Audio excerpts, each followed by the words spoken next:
All right. Welcome back to Tragedy and Hope Live. We're still on Changing Economic Patterns, page 507, Germany.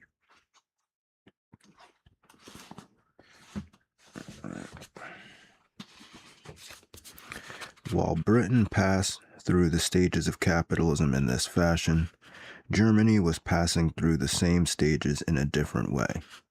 In Germany, capital was scarce when industrialism arrived because saving from commerce, overseas trade, or small artisan shops were much less than in Britain.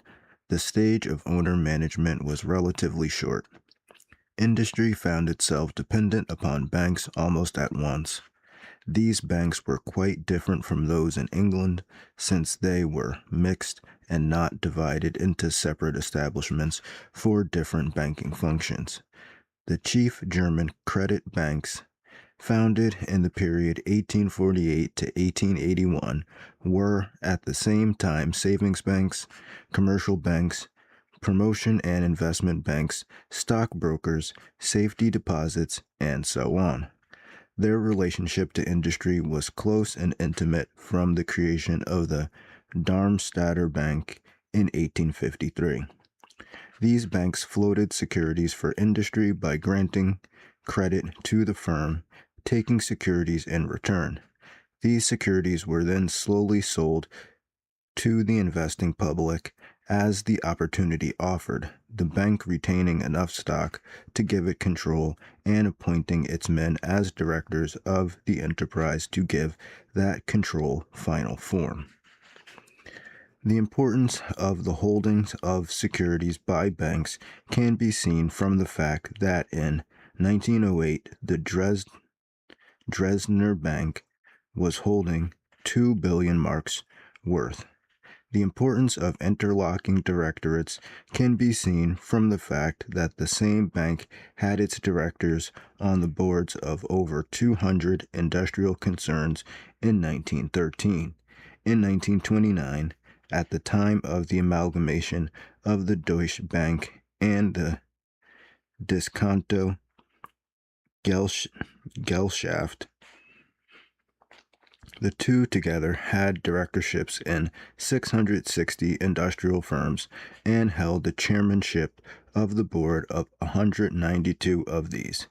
Before 1914, examples of individuals with 30 or even 40 directorships were not uncommon. This banking control of industry was made even closer by the use which the banks made of their position as brokers and depositories for securities. The German credit banks acted as stockbrokers, and most investors left their securities on deposit with the banks so that they could be available for quick sale if needed.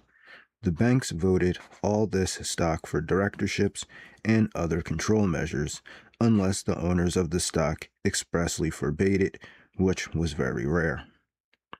In 1929, a law was passed preventing the banks from voting stocks deposited with them unless this had been expressly permitted by the owners. The change was of little significance, since by 1929, financial capitalism was on the wane in Germany. Moreover, permission to vote deposited stock was rarely refused. The banks also voted as a right all stock left as collateral for loans and all stock bought on margin. Unlike the situation in America, stocks bought on margin were considered to be property of the bank, acting as stockbrokers until the whole price has been paid. The importance of the stock brokerage business to German banks may be seen in the fact that in 24 years, 1885 to 1908, 1/4 of the gross profits of the large credit banks came from commissions. This is all the more remarkable when we consider that the brokerage commissions charged by German banks were very small, sometimes as low as 1/2 per thousand. By methods such as these, a highly centralized financial capitalism was built up in Germany. The period begins with the founding of the Darmstadter Bank in 1853. This was the first bank to establish a permanent, systematic control of the corporations it floated. It also was the first to use promotion syndicates in 1859. Other banks followed this example, and the outburst of promotion reached a peak of activity and corruption in the 4 years 1870 to 1874.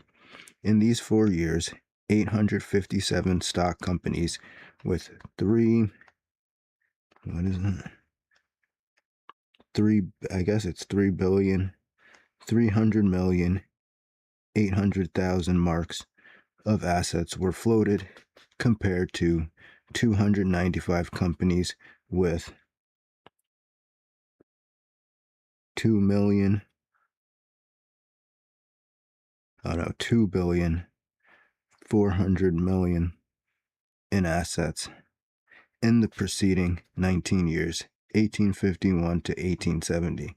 Of these 857 companies founded in 1870 to 1874, 123 were in process of liquidation and 37 were bankrupt as early as September 1874.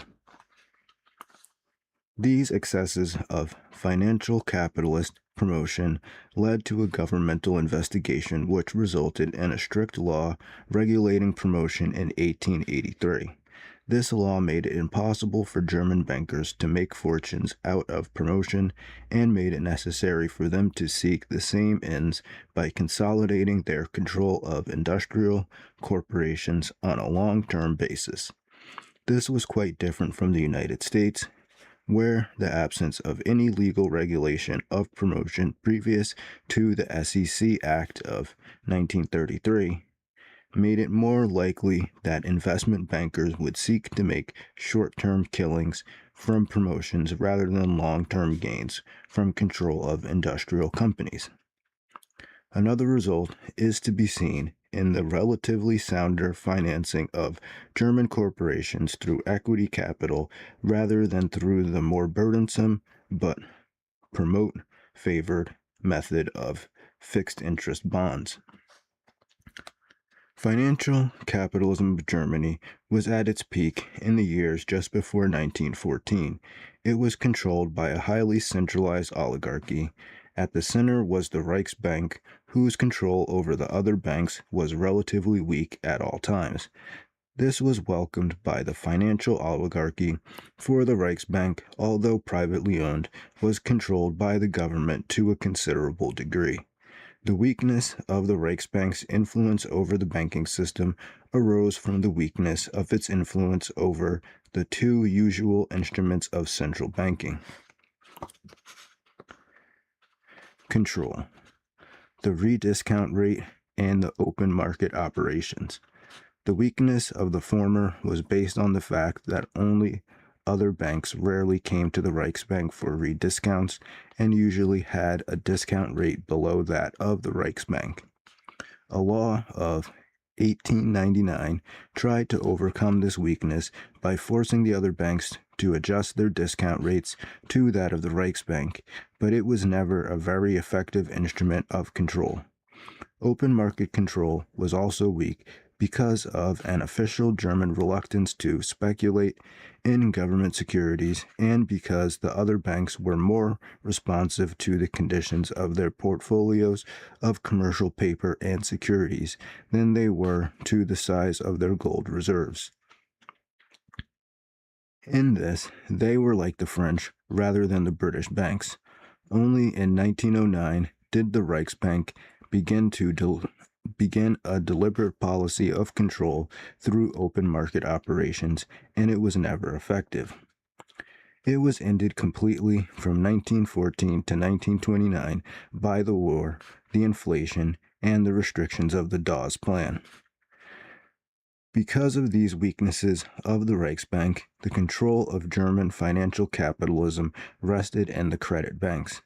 This is equivalent to saying that it was largely beyond the control of the government, and rested in private hands. Of the hundreds of German credit banks, the overwhelming preponderance of power was in the hands of the 8 so-called great banks. These were the masters of the German economy from 1865 to 1915. Their overwhelming position can be seen from the fact that of 421 German credit banks in 1907 with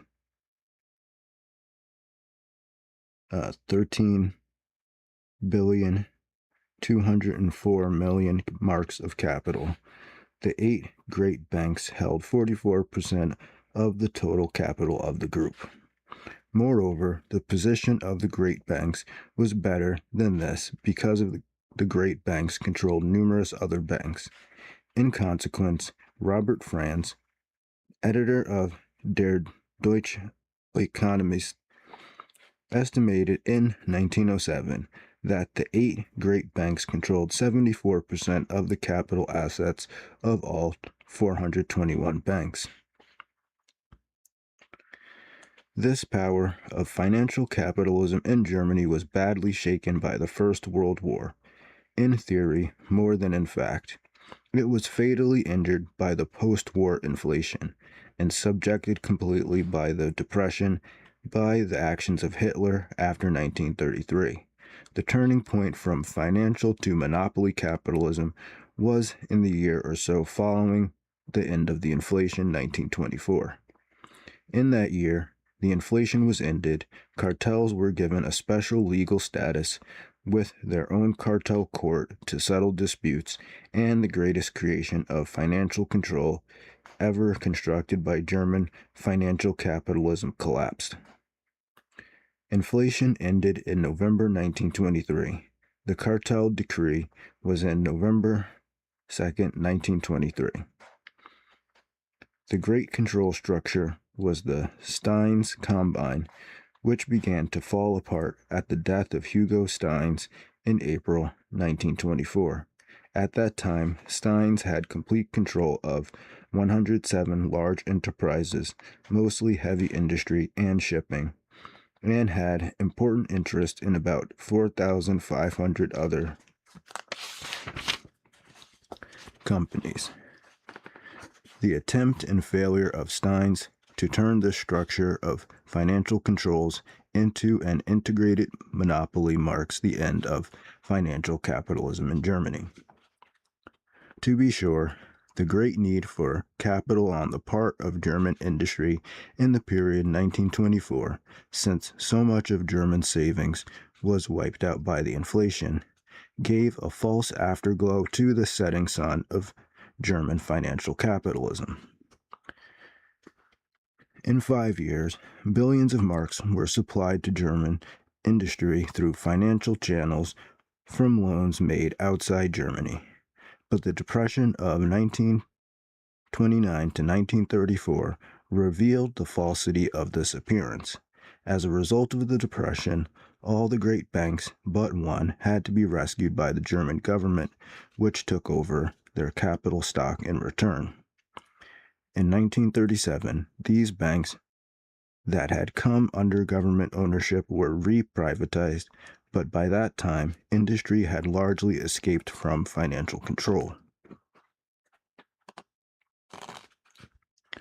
The beginning of monopoly capitalism in Germany goes back at least a generation before the First World War. As early as 1870, the financial capitalists, using direct financial pressure as well as their system of interlocking directors, were working to integrate enterprises and reduce competition. In the older lines of activity, such as coal, iron, and steel, they tended to use cartels. In the newer lines, like electrical supplies and chemicals, they tended to use great monopolistic firms for this purpose. There are no official figures on cartels before 1905, but it is believed that there were 250 cartels in 1896, of which 80 were in iron and steel. The official investigation of cartels made by the Reichstag in 1905 revealed 385, of which 92 were in coal and metals. Shortly after this, the government began to help these cartels, the most famous example being the Law of 1910, which forced potash manufacturers to become members of a potash cartel. In 1923, there were 1,500 cartels, according to the Federation of German Industrialists. They were, as we have seen, given a special legal status and a special court the following year. By the time of the financial collapse of 1931, there were 2,500 cartels, and monopoly capitalism had grown to such an extent that it was prepared to take over complete control of the German economic system. As the banks fell under government control, private control of the economic system was assured by releasing it from its subservience to the banks. This was achieved by legislation such that curtailing interlocking directorates and the new corporation law of 1937, but above all by the economic fact that the growth of large enterprises and of cartels had put industry in a position where it was able to finance itself without seeking help from the banks. This new privately managed monopoly capitalism was organized in an intricate hierarchy whose details could be unraveled only by a lifetime of study.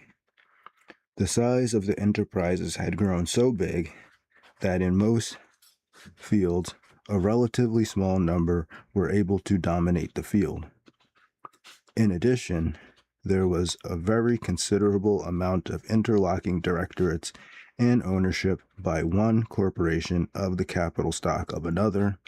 Finally, cartels working between corporations fixed prices, markets, and output quotas for all important industrial products.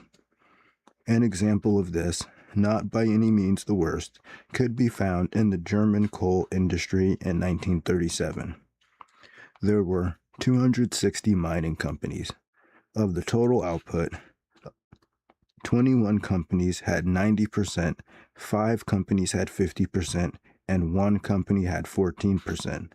These mines were organized into 5 cartels, of which 1 controlled 81% of the output, 2 controlled 94%, and finally, most coal mines, 69% of total output, were owned subsidiaries of other corporations which used coal, producers of either metals, 54% of coal output, or of chemicals, 10% of total output.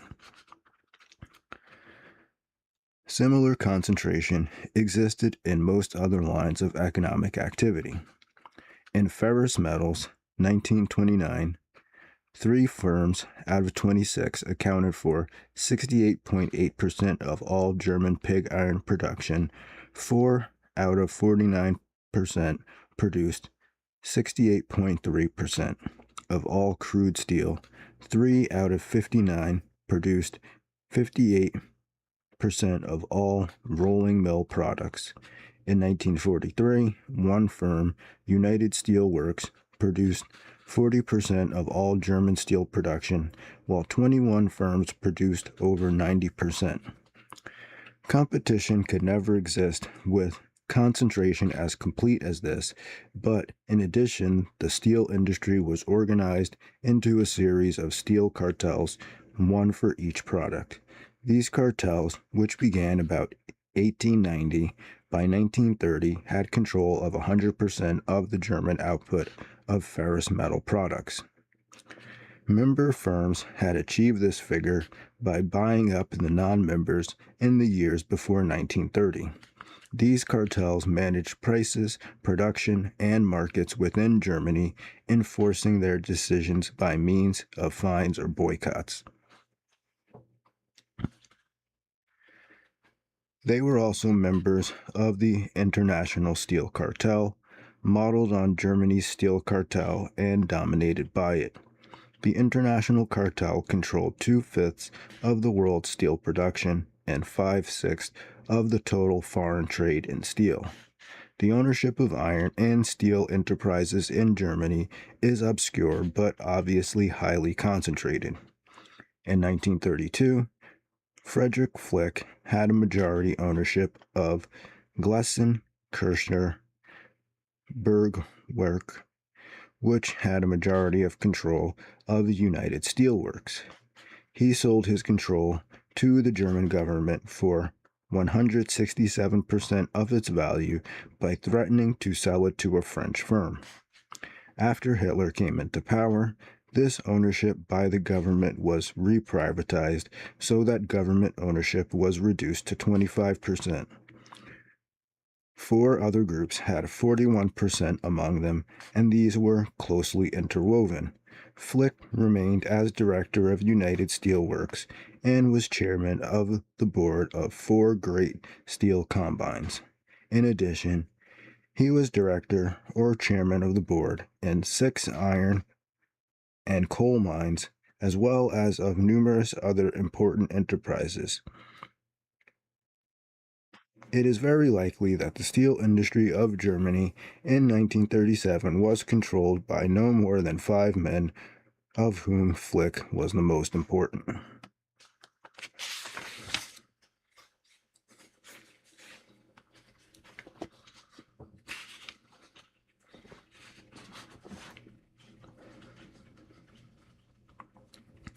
These examples of the growth of monopoly capitalism in Germany are merely picked at random and are by no means exceptional.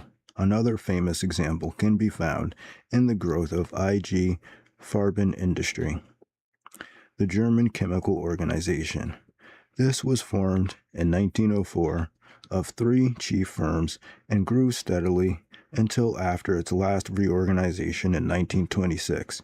It controlled about 2/3 of Germany's output of chemicals. It spread into every branch of industry, concentrating chiefly on dyes, in which it had 100% monopoly, drugs, plastics, explosives, and light metals. It had been said that Germany could not have fought either of the world wars without IG Farben. In the First War, by the Haber process for extracting nitrogen from the air, it proved supplies of explosives and fertilizers when the natural sources in Chile were cut off. In the Second War, it provided numerous absolute necessities, of which artificial rubber and synthetic motor fuels were the most important. This company, by the Second World War, was the largest enterprise in Germany and had over 2,000 million Reichsmarks in assets and 1,000 million in capitalization in 1942. It had about 100% important subsidiaries in Germany and employed 350,000 persons in those in which it was directly concerned. It had interest in about 700 corporations outside Germany and had entered into over 500 restrictive agreements with foreign concerns. Among these agreements, the most significant was the European Dye Stuff Cartel. This grew out of a Swiss cartel formed in 1918. When IG Farben was reorganized in 1925, and a similar French organization, Kuhlmann Group, was set up in 1927, these two formed a French-German cartel. All 3 countries set up the European cartel in 1929. Imperial Chemicals, which had won a near monopoly in British territory in 1926, joined the European cartel in 1931. This British group already had a comprehensive agreement with DuPont in the United States, made in 1929 and revised in 1939. An effort by IG Farben to create a joint monopoly with DuPont within the United States broke down after years of negotiation in a dispute over whether division of control should be 50-50 or 51-49. Nonetheless, IG Farben made many individual cartel agreements with DuPont and other American corporations, some formal, others gentlemen's agreements. In its own field of dyestuffs, it set up a series of subsidiaries in the United States which were able to control 40% of the American output. To ensure IB Farben control of these subsidiaries, a majority of Germans was placed on each board of directors. Dietrich Schmidt was sent to the United States to become a naturalized American citizen and become the managing head of the chief IG Farben subsidiary there. Dietrich Schmidt was brother of Hermann Schmidt, chairman of the board of IG Farben, director of the United Steelworks of Metallgesellschaft, the German Light Metals Trust, of the Bank for International Settlements, and a score of other important firms.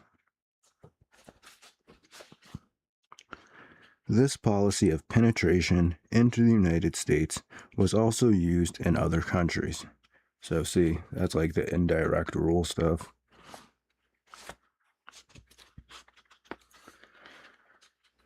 While IG Farben was the greatest example of concentrated control in German monopoly capitalism, it was by no means untypical. The process of concentration by 1939 had been carried to a degree which can hardly be overemphasized. The Kilgore Committee of the United States Senate in 1945 decided, after a study of captured German records, that IG Farben and United Steelworks together could dominate the whole German industrial system. Since so much of this domination was based on personal friendships and relationships, on secret agreements and contracts, on economic pressures and duress, as well as on property and other obvious control rights, it is not something which can be demonstrated by statistics. But even the statistics give evidence of a concentration of economic power. In Germany, in 1936, there were about 40,000 limited liability companies with total nominal capitalization of about 20,000 million Reichsmarks. IG Farben and United Steelworks had 1,000 million Reichsmarks of this capital. A mere 18 companies out of the 40,000 had 1/6 of the total working capital of all companies. While monopolistic organization of economic life reached its peak in Germany, the differences in this respect between Germany and the other countries have been overemphasized. It was a difference of degree only, and even in degree, Britain, Japan, and a number of smaller countries were not so far behind the German development as one might believe at first glance. The error arose from two causes. On the one hand, German cartels and monopolies were well publicized, while similar organizations in other countries remained in hiding. As the British Committee on Trust reported in 1929, what is notable among British consolidation and association is not their rarity or weakness so much as their unobtrusiveness. It is possible that the British vegetable oil monopoly around Unilever was as powerful as the German chemical monopoly around IG Farben, but while much has been heard about the latter, very little is heard about the former. After an effort to study the former, Fortune magazine wrote, "No other industry, perhaps, is quite so exasperatingly secretive as the soap and shortening industry."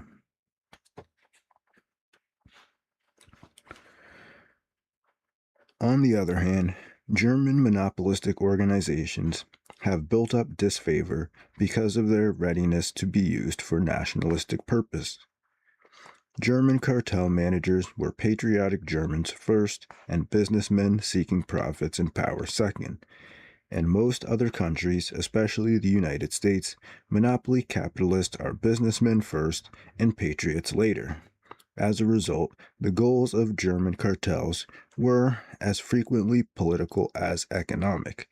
I.G. Farben and others were consistently working to help Germany in its struggle for power by espionage, by gaining economic advantages for Germany, and by seeking to cripple the ability of other countries to mobilize their resources or to wage war.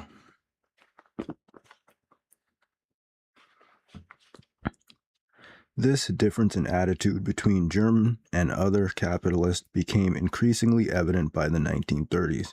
In that decade, the German found his economic and his patriotic motives impelling him in the same direction to build up the power and wealth of Germany against Russia and the West. The capitalists of France, Britain, and the United States, on the other hand, frequently experienced conflicting motives.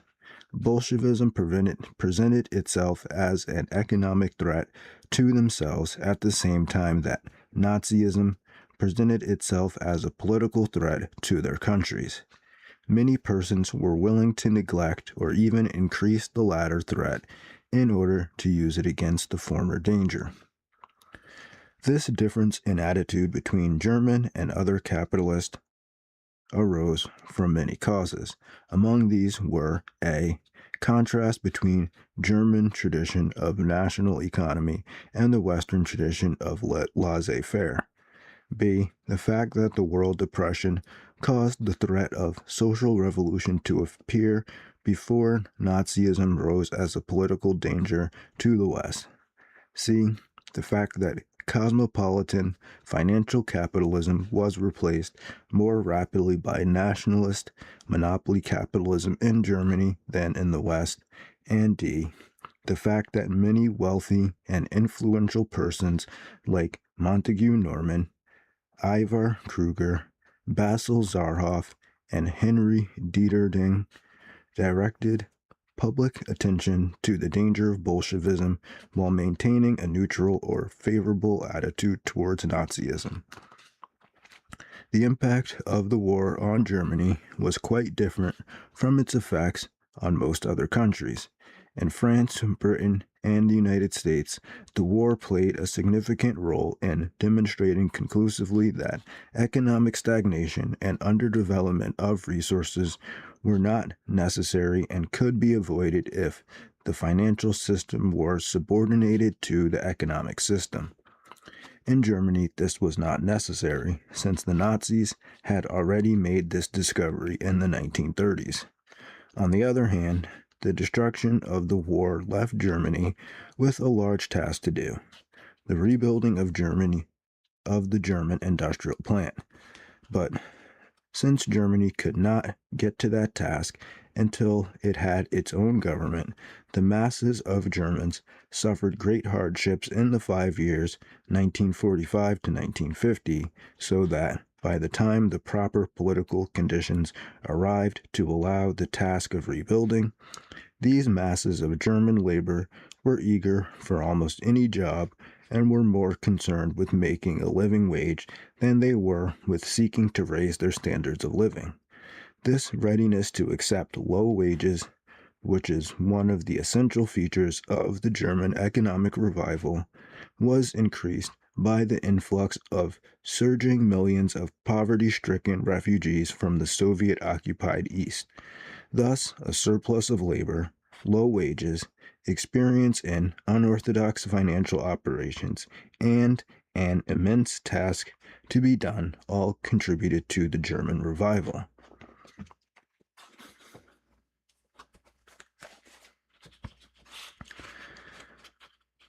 The signal for this to begin was given by the West German currency reform of 1950, which encouraged investment and offered entrepreneurs the possibility of large profits from the state's tax policies.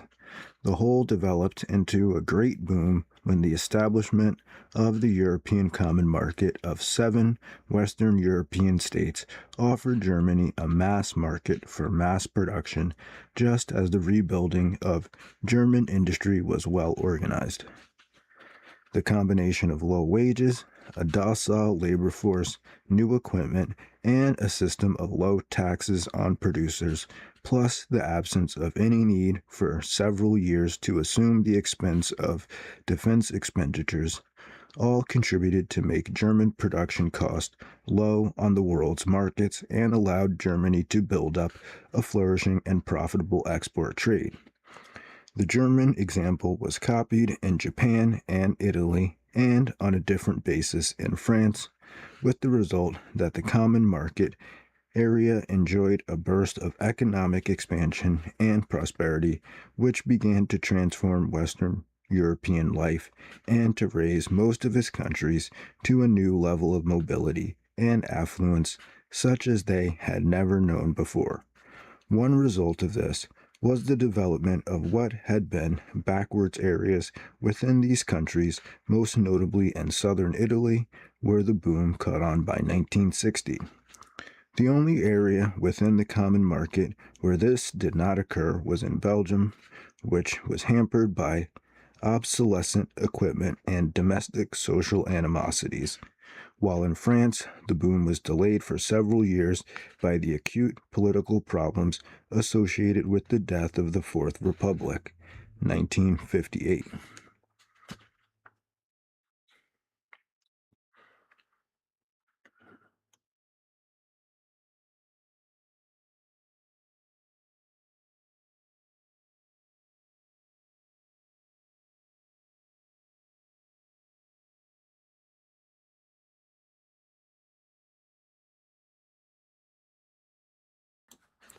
All right, the next section is France.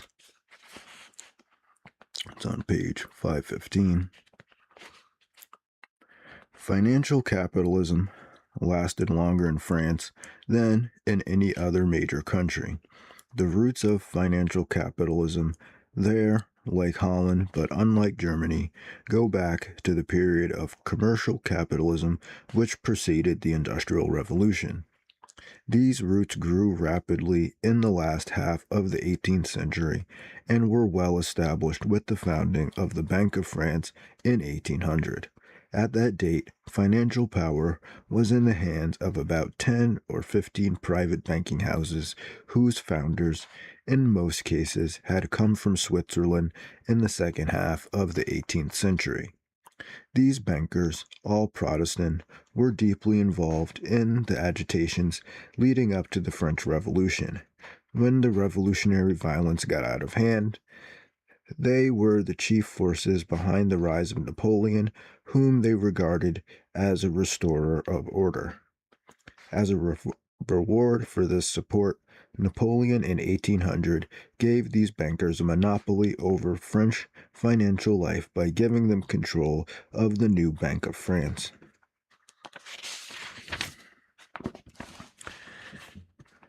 By 1811, most of these bankers had gone over to the opposition to Napoleon because they objected to his continuation of a warlike policy.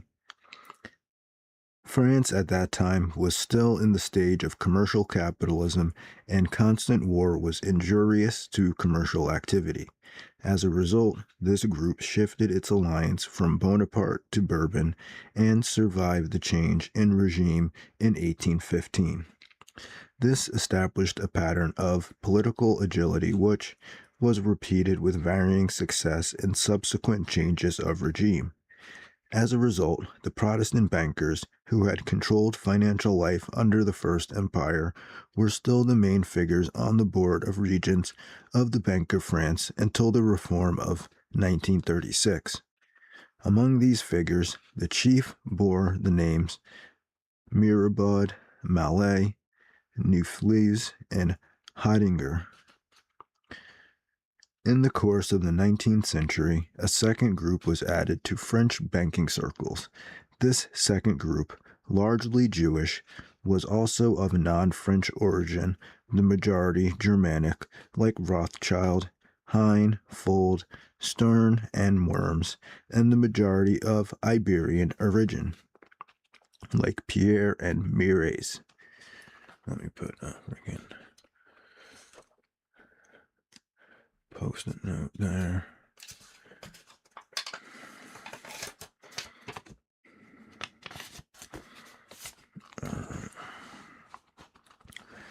A rivalry soon grew up between the older Protestant bankers and the newer Jewish bankers. This rivalry was largely political rather than religious in its basis, and the lines were confused by the fact that some of the Jewish group gave up their religion and moved over to the Protestant group, such as Paris and Hine. The rivalry between these two groups steadily increased because of their differing political attitudes towards the July monarchy. 1830 to 1848, the Second Empire, 1852 to 1870, and the Third Republic, 1871 to 1940. This rivalry of the Protestant group was more conservative than the Jewish group. It kind of sounds like the Freemasons, right?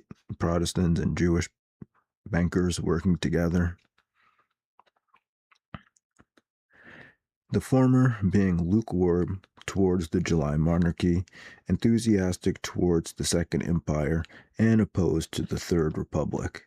The Jewish group, on the other hand, warmly supported the July monarchy and the Third Republic, but opposed the Second Empire. This rivalry, the leadership of each group was centered in the richest and the more moderate banking family. The leadership of the Protestant group was exercised by Mirabeau, which was on the left wing of the group. The leadership of the Jewish group was held by Rothschild, which was on the right wing of that group. These two wings were so close that Mirabeau and Rothschild, who together dominated the whole financial system, being richer and more powerful than all other private banks combined, frequently cooperated together, even when their groups as a whole were in competition. But it's just the Jews, though, right? It's only Jews. This simple picture was complicated after 1838 by the slow rise of the third group of bankers who were Catholics.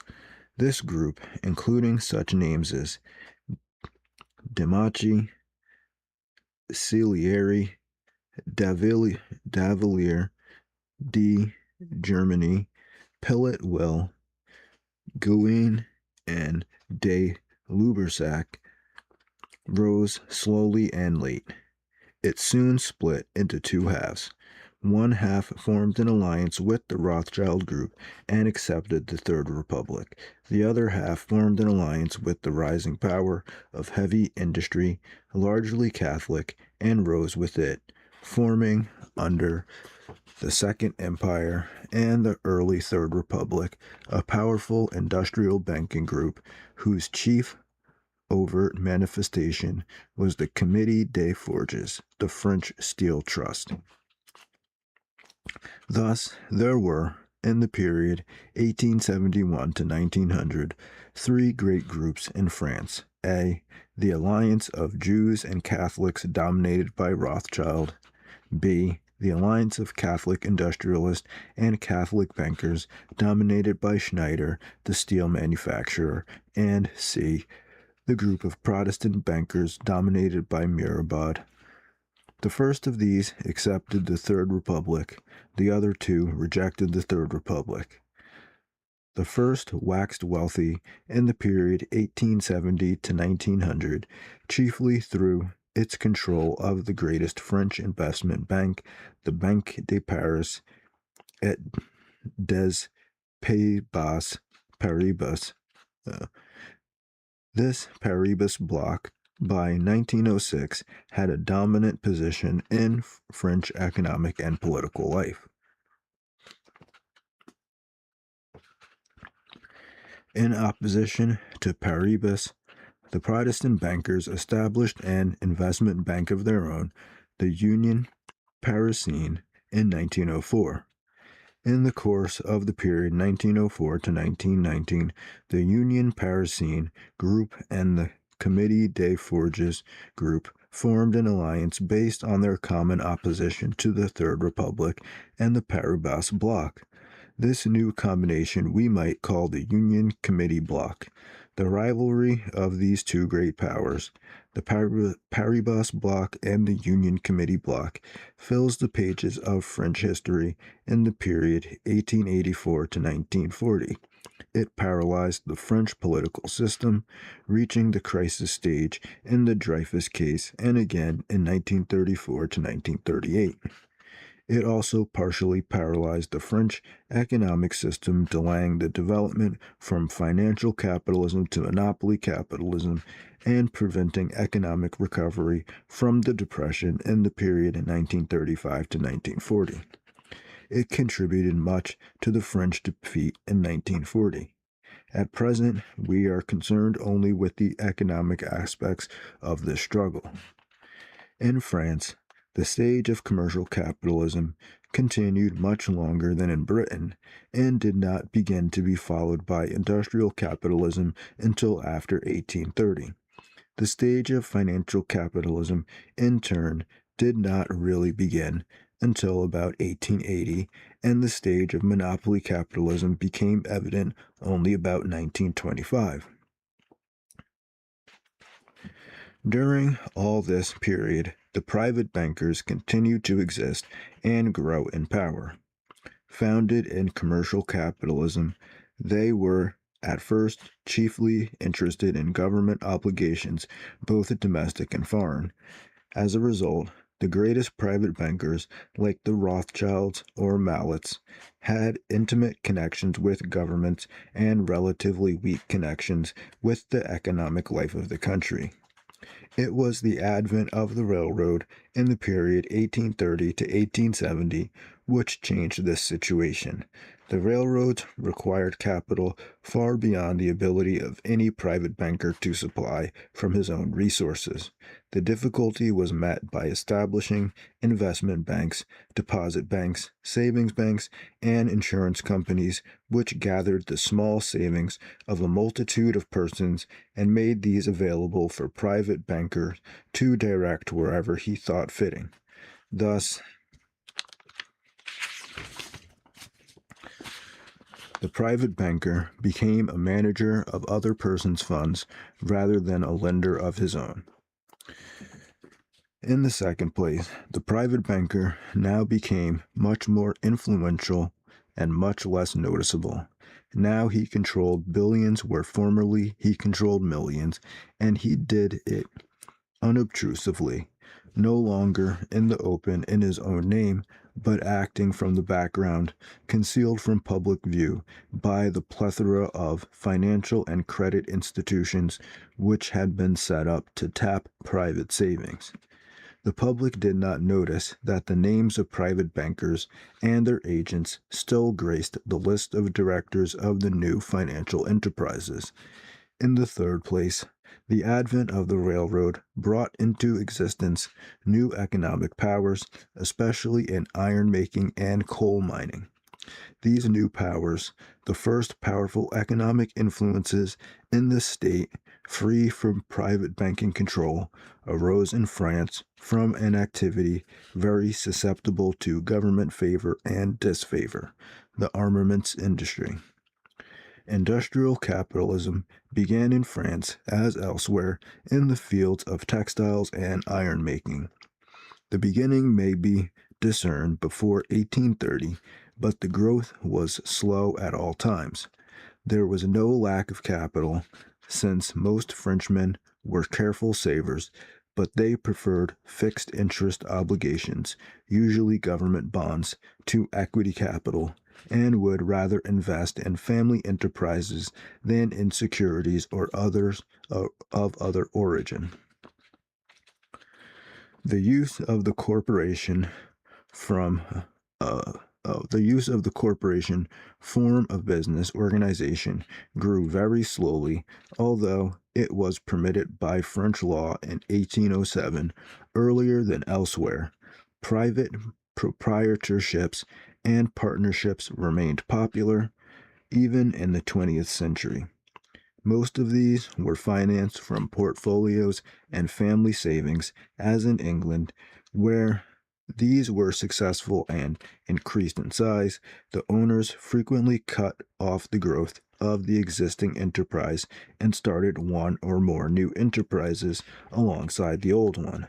These sometimes engaged in the identical economic activity, but more frequently engaged in a closely related activity. Strong family feeling hampered the growth of large units or publicly owned corporations because of reluctance to give outsiders an influence in family businesses. The preference for fixed interest obligations over equity securities as investments made it difficult for corporations to grow in size easily and soundly. Finally, the strong feelings against public authority, especially the tax collector, increased the reluctance to embark in public rather than private forms of business organization.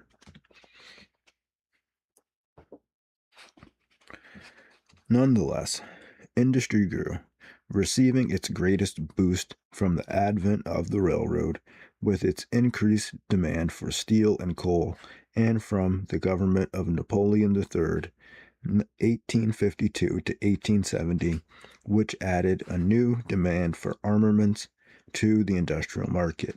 Napoleon showed special favor to one firm of iron and armaments maker, the firm of Schneider at Le Creusot. Eugene Schneider obtained a monopoly in supplying arms to the French government, sold materials to government-encouraged railway construction, became president of the Chamber of Deputies, and Minister of Agriculture and Commerce. It is hardly surprising that the industrialist looked back on the period of the Second Empire as a kind of golden age. The loss of political influence by the heavy industrialists after 1870 reduced their profits and drove them to ally with the Catholic bankers. Thus, the struggle between financial capitalism and monopoly capitalism, which appeared in most countries, was replaced in France by a clash between two economic blocs, both of which were interested in both industry and banking, and neither of which was prepared to accept the unorthodox banking procedures which become one of the chief goals of monopoly capitalism. As a result, monopoly capitalism appeared late in France and, when it did, arose between the two great blocs with ramifications in both, but largely autonomous from the central controls of either. This new autonomous and rather amorphous group, which reflected the rise of monopoly capitalism, may be called the Lilly Lines axis. It rose slowly after 1924 and took over the control of France after the defeat of 1940. The rise of financial capitalism in France, as elsewhere, was made possible by the demand for capital and railroad building. The establishment of the Credit Mobiliser in 1852, with 60 million francs in assets, may be taken as the opening date for French financial capitalism. This bank was the model for the credit banks established in Germany later, and, like them, conducted a mixed business of savings accounts, commercial credit, and investment banking. The Credit Mobiliser failed in 1867, but others were founded afterwards, some mixed, others more specialized on the British or American pattern. Once begun, financial capitalism in France displayed the same excesses elsewhere. In France, these were worse than those in Britain or Germany after the reforms of 1884, although they were not to be compared with the excesses of frenzy and fraud displayed in the United States. In France, as in Britain, the chief exploits of financial capitalism in the 19th century were to be found in the foreign field and in the government rather than in business securities. The worst periods of delirium were in the early 1850s again in the early 1800s, and again in much of the 20th century.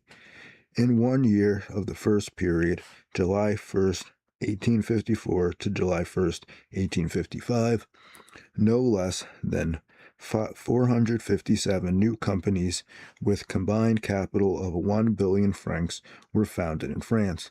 The losses to security buyers were so great that on March 9th, 1856, the government had to prohibit temporarily any further issue of securities in Paris. Again, in the period 1876 to 1882, over 1 billion francs of new stocks were issued, leading to a crash in 1882. And finally, in the whole period of 1900 to 1936, financial capitalism was clearly in control in France. In 1929, a Paris newspaper estimated that in a period of 30 years, from the Humbert embezzlement of 1899, more than 300 billion francs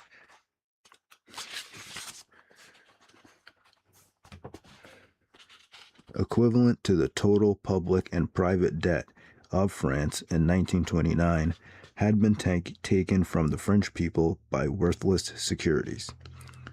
The center of the French economic system in the 20th century was not to be found, as some have believed, in the Bank of France, but instead resided in a group of almost unknown institutions, the private banks.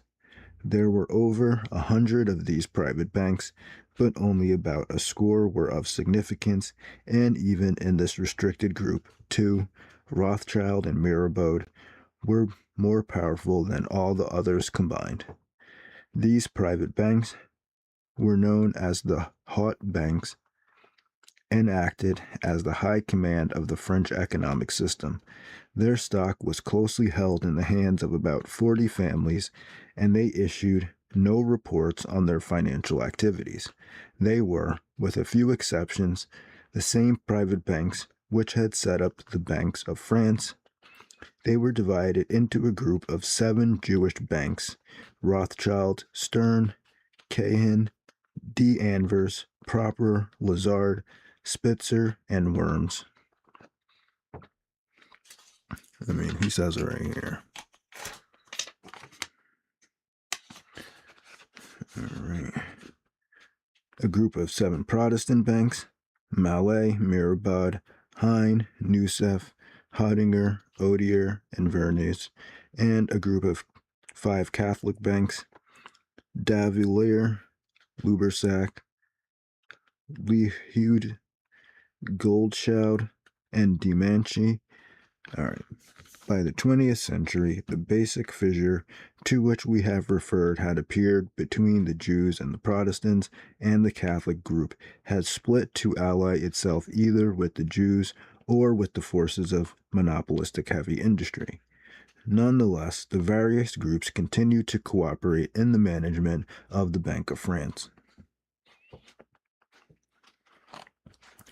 See, they have disputes on how to run things, but they never have a dispute about the fact that they're going to run things and they're not going to, they're going to make sure that everything's, messed up for everybody else. The Bank of France was not the center of French financial capitalism, except nominally, and possessed no autonomous power of its own. It was controlled until 1936, as it had been in 1813, by a handful of private banks which created it, except that in the 20th century, some of these were closely allied with an equally small but more amorphous group of industrialists. In spite of the fissure, the two blocks cooperated with each other in their management of this important instrument of power. Notice they're not competing with each other. They're cooperating. They're not only the low level people are taught that you're supposed to compete against each other.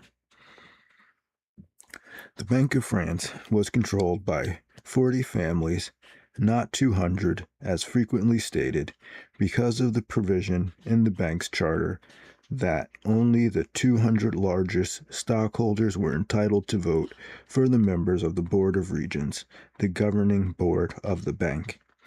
There were 182,000 shares of stock outstanding, each with the face value of 1,000 francs, but usually worth 5 or 10 times that. In the 20th century, there were 30,000 to 40,000 stockholders. Of the 200 who could vote for the 12 elected regents, 78 were corporations or foundations, and 122 were individuals. Both classes were dominated by the private banks and had been for so long that the regents' seats had become practically hereditary. The chief changes in the names of the regents were caused by the growth of heavy industry and the transfer of seats through female lines. 3 seats were held by the same families for well over a century.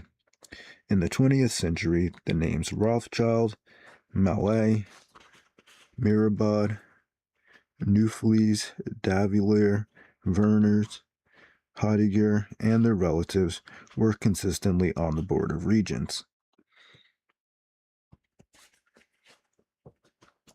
So all the conspiracy theorists that are saying that the world controlled by a small group of families, banking elite families, it's not wrong.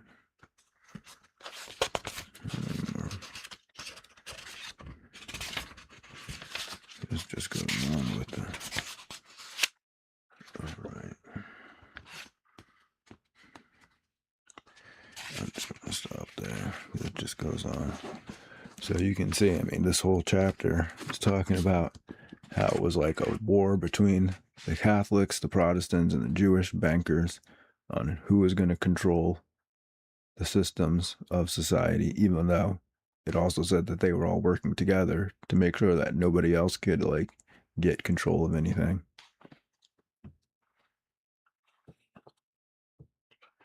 And it clearly lists Rothschild as a Jewish banker that was controlling the Bank of France. They were also controlling the Bank of England and Germany and the Bank for International Settlements.